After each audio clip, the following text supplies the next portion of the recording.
नंदुरबारमध्ये सुद्धा शाळेच्या पहिल्या दिवशी आज खूप मजा आली मुलांना। एका विशेष पाहुणचाराचं आयोजन करण्यात आलेलं होतं। नंदुरबारमधल्या कलमाडीमधल्या जिल्हा परिषदेच्या शाळेमध्ये विद्यार्थ्यांना खानदेशातील पुरणपोळी आणि कोकणातल्या हापूस आंब्याच्या रसाची मेजवानी मिळाली। शाळेच्या पहिल्याच दिवशी या शाळेने विद्यार्थ्यांसाठी पोषण आहारात खिचडी न देता या खास जेवणाची सोय केली होती। याआधी या विद्यार्थ्यांची वाजत गाजत मिरवणूक सुद्धा काढण्यात आली आणि पुष्पगुच्छ देऊन त्यांचं स्वागतही करण्यात आलं। त्यामुळे विद्यार्थी सुद्धा भलतेच खुश झाले होते।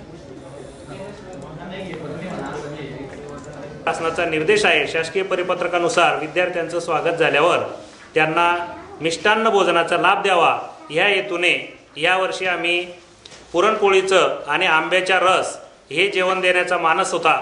मग सुट्टीमध्येच आम्ही संपूर्ण नियोजन करून आमच्या स्वयंपाकी बाई आम्ही सर्वजण सहकार्य करून हे पुरणपोळीचं जेवण आज विद्यार्थ्यांना देतोय।